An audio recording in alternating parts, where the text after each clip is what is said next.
On the updating front, we're gonna have to update some of these videos to include and exclude some players. All right. Season's greetings. Keep the conversation going here. San Diego Wave have made some moves. Obviously, with the move away from San Diego FC of the only goalkeeper that they had on the roster, Kaylin Sheridan, who hosted her last the Keeper Institute at San Diego State's Sports Deck this last weekend. Had a lot of people out there and gave a couple of interviews. Sheridan did that, again, very indicative of what we were saying, Abe, last week in terms of how everything kind of fell out of favor for San Diego Wave and Sheridan. She was much like Chucky Lozano. Hey, look, synergy for the Snapdragon teams. Let her know at the exit interviews that she was not part of the sporting plans coming into next season. There was not going to be a chance for her to go ahead and compete. So they were going to look for someone younger and cheaper. Same thing that SDFC found with a number 11 coming up with a Ghanaian academy player. Ghanaian? Yeah, that sounded right. Yeah, all right.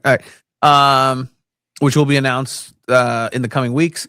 I'm sensing a signing announcement either tomorrow or later this week. They love Tuesdays at 9-10 a.m. But for San Diego Wave, some moves were made. Oh, no. The Maria Sanchez jerseys. Much like San Diego has a museum of a cemetery of renderings for stadiums that never happened. Now there needs to be a museum of sports team jerseys from players that poof. Like, I want to see an Anthony Rizzo Padres jersey. I want to see my dad had one, dude. Corey Kluber Padres jersey. The let me see, someone from Loyal. Who left? Augie Williams. Ooh. Oh, Augie Williams. No, Douglas the Martinez. The striker, number 9 guitar. What was his name? Kyle Vassell. Vassell. Shout out Kyle Vassell. That's a number 9 blast right from there. the past. That are no longer here. Kaylin's up there. Half of the roster from last San Diego Wave and they is up there. They keep adding it because they did announce today another exchange, pretty much, with Quincy McMahon. Another player leaving San Diego Wave. Abe, what are your thoughts about the latest thank you? The graphics department of San Diego Wave are on overtime. Quincy McMahon, no longer San Diego Wave, transferred to Louisville. This one has to come with a move in the defensive spot or defensive position, just because Quincy McMahon was a really solid prospect, and she still is. Like, she has like really strong potential. There's a reason why she was playing at such a high level at UCLA, and she looked positive in some moments. And she played a total of 12 minutes this season. I would have guessed it was more, but she looked pretty good out there throughout in those 12 minutes, which is crazy to say, but also in World Sevens, she looked pretty good. And I think she's going to have like a pretty solid NWSL career. So to let a player like this go is kind of a weird move, especially when you have no depth in that position. But when you get 2 international spots for international spot for 2026 and then one for 2027, then I think it makes a little bit more sense if they fit somebody right into that role, but they still haven't done that or announced that yet. So unless they like completely fill that spot in like a 1-for-1 move, then it doesn't really make much sense to me. Like, maybe now you're opening up space for like Daniela Arias at the center back spot. Do you think that makes sense? You put her at the center back next to Kennedy Wesley and you move McNabb over? I mean that as of now, that has to be the case because you don't have anyone else. Like, when does the season start for Wave? March? They announced the schedule on the 15th, so we don't even know technically. That's crazy, dude. Because they have half the team right now. I do have a unofficial image from training ground for San Diego Wave, actually provided by our producer Mike. What? Oh, I thought you actually had a leaked picture of the schedule, dude. Oh, the schedule? Come on, guys. Yeah, man. That's not going to happen until what, 2 weeks before the season starts. That's NWSL. Let's get it together. Yeah, no, it's insane. And the biggest thing was there's no goalkeeper, and they announced a goalkeeper today, Leah Freeman. Which, by the way, when I first Googled just Leah Freeman, it was not the player that they. That happened to me too, Chief. Leah Freeman plus goalkeeper plus soccer. So this Just search- that's not the player. That's Will Smith. Yeah. Oh my gosh. Okay. There you go. Yes. Okay. But go add a new tab and just type Okay. in Leah Freeman, enter. This isn't fair to this player. She's I'm sure Yeah. a solid goalkeeper. Oh, I imagine they're gonna add another goalkeeper as well. They have to. She was the third option with Bay FC, so I don't know how much you can trust a She's player not going like to be this. starting, right? She's not. She gonna be might. starting. It seems like it's going to be a goal. now. It seems like it's going to be a goalkeeper battle this offseason for Wave, which at least that could be interesting. You have a couple options there, see who truly earns that spot if they're trying to save money in that area. I just got sent onto a loop with the other Leah Freeman. We have Incredible. this question: who's that defender they have on loan? Is it Cabezas, right? Yes. I mean, maybe. Daniela Arias is coming back now, part of the team. Maybe potentially she was featured in World Sevens.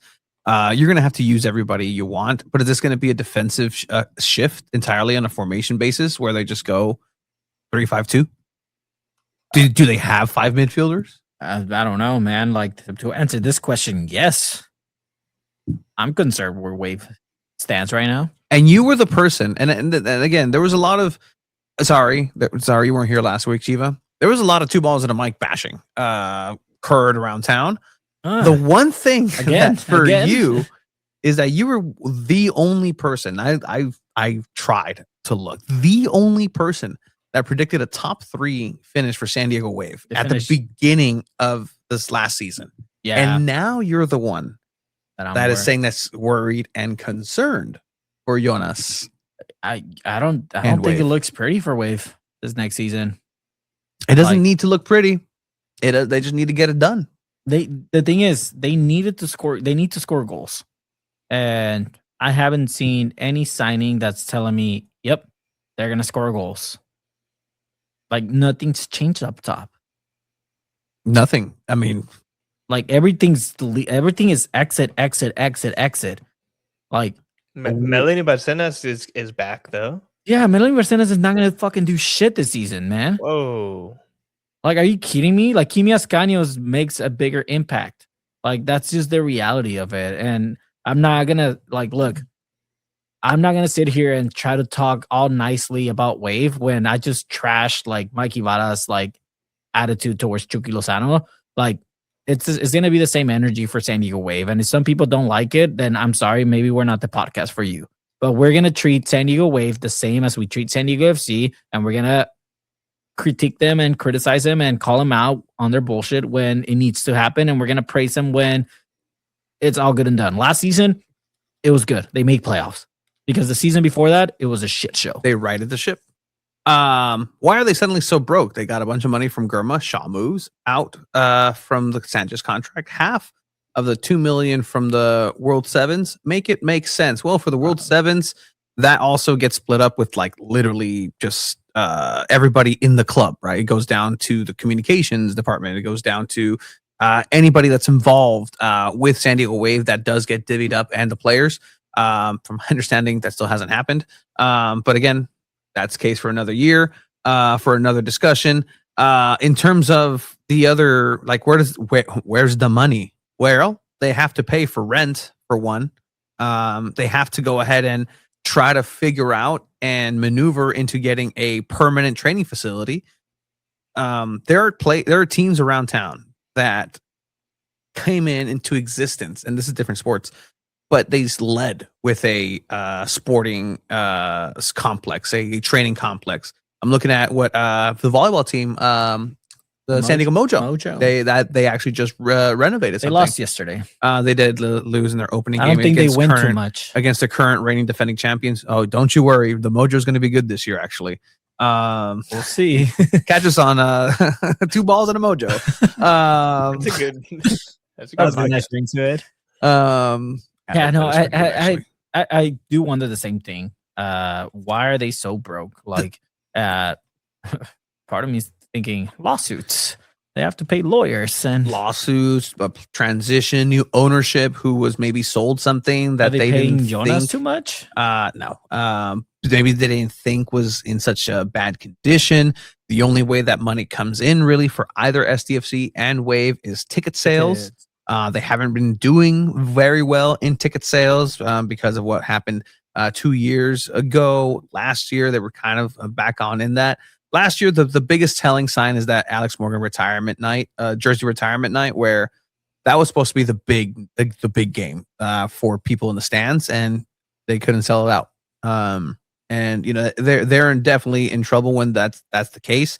And also just budget cuts, right? Like new ownership is still new ownership, even if it's a year in. They're trying to trim the fat. They're trying to see how they can go ahead and cut it. Things here and there. From my understanding, it's not public yet, but another big name in the front office is going to be cut or no longer with the team. So I mean, you can make. There's only one. Is there two a big future names. where Wave folds, kind of like how Loyal did? Yes, there is a Whoa. future where that happens. If there is a Whoa. potential future for that happening, I mean, would it be so shocking? the way it's going. Dude, they're they're top 4 most valuable NWSL team, and they would have to be like gross incompetence for the Wave to fold. Is that not what we're seeing? I mean, I don't know, dude. It just feels scary the way it's looking. Again, look, I will say this: everything can get fixed if they play good and they win. Yeah.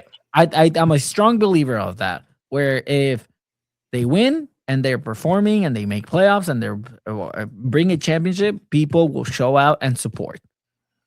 But if they're not playing attractive football and they're not scoring goals and they're barely passing through with ties and a 1-0 win and not very attractive soccer, people will save their $15 to not go watch and play. And invest 17, my bad. Oh shit, the 2% race, man. It's happening everywhere. You gotta race at 2% every season. Oh, that's right. By the way, guys, check your W-2s. They should be coming in very soon. I already filed mine. I don't do my taxes. I'm just kidding. You're just I haven't got- okay. I was like, I you're. haven't gotten my W-2 yet. But in any case, like people were saying, yeah, well, the transfers will be coming in. They will be starting to move. They still be. Well, don't worry, because there still might be outgoing players, and I don't want to sound the alarms, but much like there's a reality where, yeah, sure, there's a Doctor Strange one, like, yeah, Wave can fold, sure, they can also come back and be the A side of the Snapdragon Stadium, right? Like those are still things that are possible. There's still a possibility that a superstar player isn't part of the team moving forward this season, and that would be a huge blow, a la Delphine Cascarino. What if she's not part of the team? I mean, Where does this team go from there? If we're willing to talk about Anders Dreyer getting offers from Europe, Mhm. Delphine Cascarino is True. definitely getting offers and interest from across the pond, especially considering she's like True. a major part of the French national team. When you have Mhm. a player of that caliber and that interest and like marketability and everything, of course, these teams from England and France are going to be always interested in her. And it definitely could happen. They could, like, it's not even just like, okay, you mutually agree to part ways. This is you sell for a pretty decent amount of money, and that is on the table for the Wave. But also on the sporting standpoint, Mhm. that would just completely change everything about their identity and who they are. Yeah, I mean, look, Cascarino's 28. She's playing really good.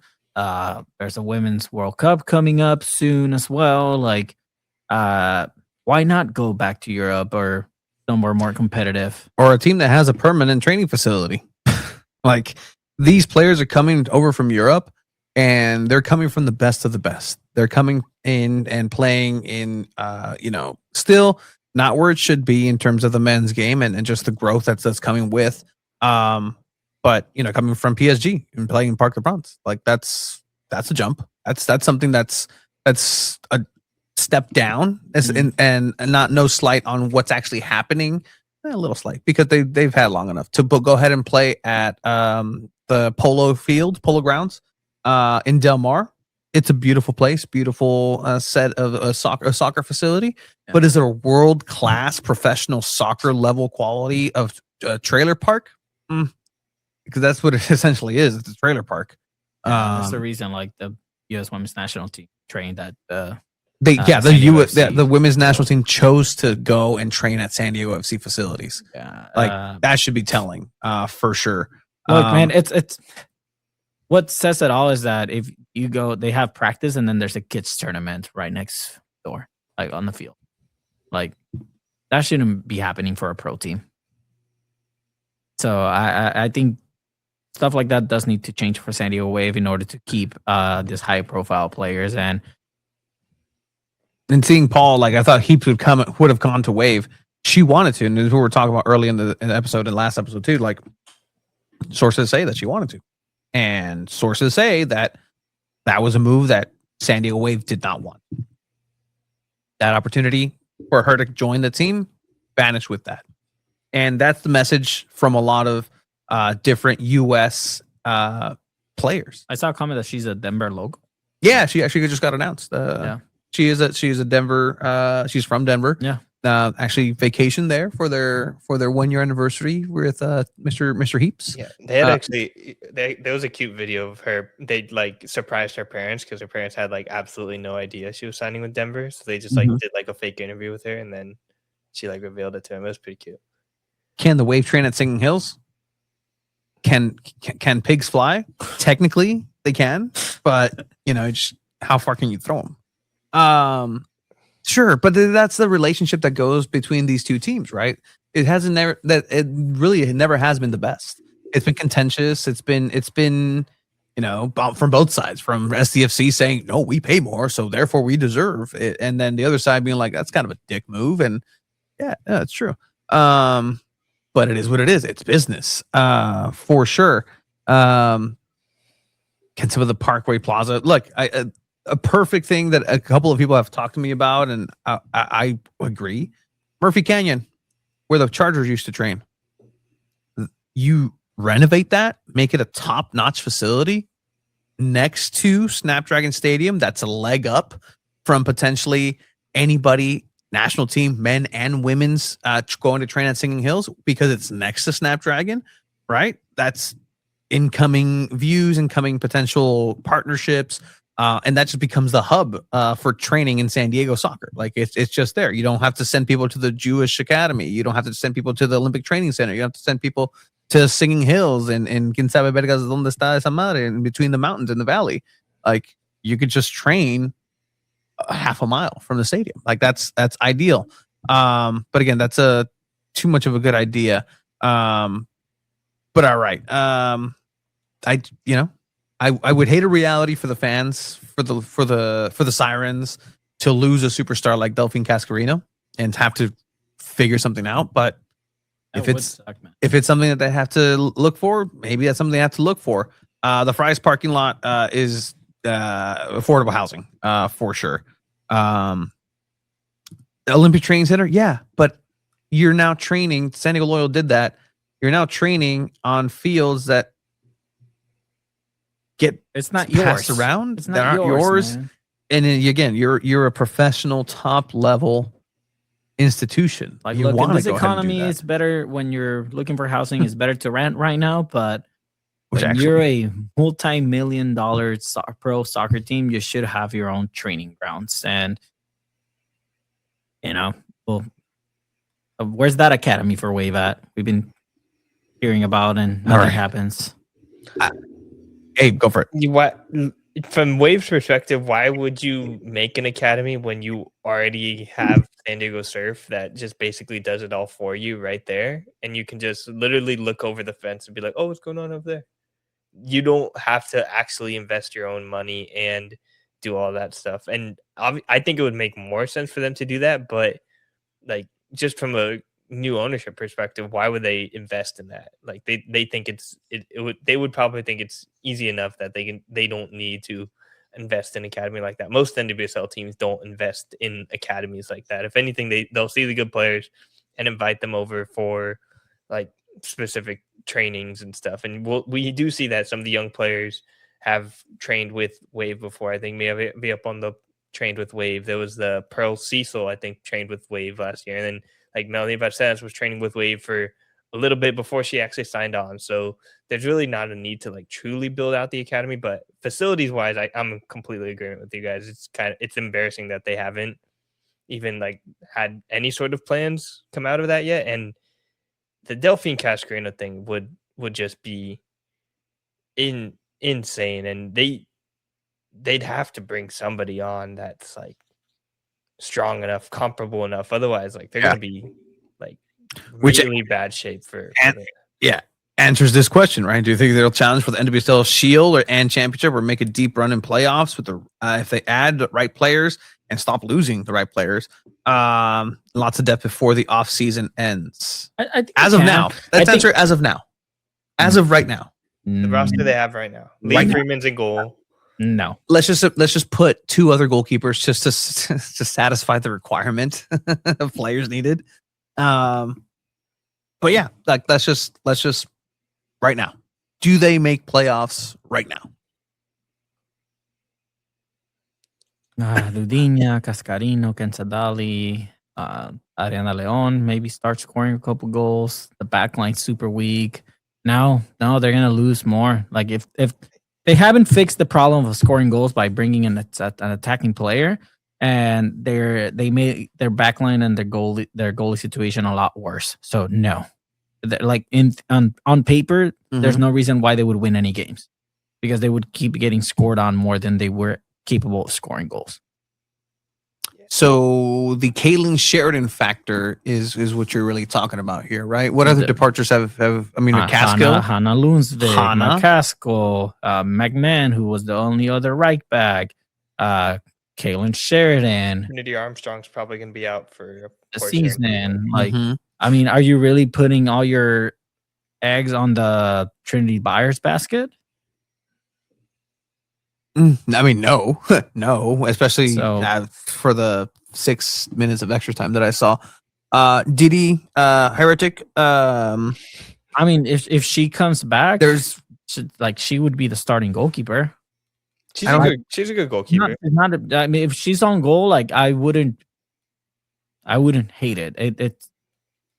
I think she has the experience. I don't think she's the best shot stopper, or at least not like Kaylin Sheridan, but I think she's better with her feet. I think she's good enough to make the right decisions. So she won't kick a pole after a penalty save? No, she wouldn't. That's the bar that I have for non-Kaylin Sheridan goalkeepers. We haven't seen too many. Well, the contract just hasn't, I don't know, snail mail or something. Contract hasn't reached Didi. So again, we're talking about a player that's still... they're going to bring a goalkeeper. Like Jonas Eidevall is just bringing players from Europe left and right, and he's going to bring probably 2 or 3 more players. I find that funny that you say Jonas is doing this when it's in conjunction, but mostly in partnership with Cammy. Yes, but I mean, like coaches have a big input on what players they want to bring, and then the GMs have like, at the end of the day, make the deal happen. But yes, I do believe coaches have the most input of it. So one name, I think with Wave, it's Camille Ashton has the most power and input. Well, that's why they fucking suck and they can't win shit. Well, that was just like that's very constructive. The coach should be able to have a say. They should have a good relationship. I don't know if their relationship is good. I think Mikey Vadas and Tyler Hicks have a really good relationship and they're on the same page, which is why they had that success. I mean, to let go of the assistant that Jonas considers his mentor, essentially, last year, and there's that. So maybe that's a look into the relationship that they have. Here's a name. I know it's been it's been 2 weeks, a week and a half of wave, just wave. Here's a name, and it might materialize. It still might not, but instead of looking towards France, maybe they start looking in South America and get some Dudinha partnerships. A name of Ludmilda da Silva. Check them out. Good highlight reel. Brazilian player who is, experienced. Believe she's 31. Played in Chicago last year. Played in Chicago last year. Probably was the only bright spot on what was a very poor season out of Chicago, but 13 goals in 27 games. That's more than Adriana Leon. For sure. So, I mean, that can definitely materialize coming on in, but if not, then I don't know. Who else, Abe? Who else is out there? Not any. The NWSL is not in the business of bringing in like large money players like that. Like I know Philippe asked about the hip rule earlier, and it seems like that's probably going to get implemented. But there's only 99 of those players, and you have to fit very specific criteria to even qualify for that. And those are probably the types of players that you would want to be wanting to bring on and bolster your team, especially your offense that looked lethargic at times last season. But like I really don't know the direction of the Wave right now, and I don't know if they know either. Can Wave somehow pull off Macario? Cat Macario, right? That's the big Can they somehow pull it off? Because if they somehow pull that off, then I take everything I said back and oh shit, they can compete because she'll score goals. She puts butts in seats. Local U.S. Women's National Team player, very talented. Sells jerseys. Yeah, I mean it would be the ideal fit, right? Like it would be, but again, this goes into the discussion of, is San Diego Wave a destination for U.S. Women's National Team players now? They got rid of everybody who was on the brink of representing them. And from what I understand, there's not a lot of positivity coming out of those players and saying, hey, you should join Wave. Hey, everybody, join Wave. So that's why they're going for internationals. That's why they're going for these college players that don't know any better, or that these players that want to play and say, hey, well, we have a place for you to play. Okay, well, come on down for a 1-year contract, and then we'll see what we do after. Yeah, definitely. It's looking like Wave has the bad rep right now. I wish I had better news. Yeah, no, it's the reality of things. Yeah. And I mean, a lot of that has to go to previous ownership and, just like a nasty culture that was instilled in the team from the start. You mean super business boss, Ron Burkle, who just came in. It's like, oh, I'm going to have a sports team in Sacramento. Sure. What? Moving to San Diego? Great. Make it this much amount of money. Make it worth this much. Here you go. And just Madoff. Bernie Madoff. Back to Neverland Ranch. Yeah. He owns Neverland Ranch. Let's not forget that. Oh, you knew that? Yeah. I like that. I like that you knew that. All right. Hopefully we have better news for Wave. Coachella Valley Invitational for Wave is something that they're still participating in. I'm excited about that. There's like 8 or 9 NWSL teams going to be attending that, so have a chance to see all the different teams, like a lot of different probably former Wave players as well. I think Seattle's going to be there. You can see Me Official. You should probably see some like scouts and stuff too.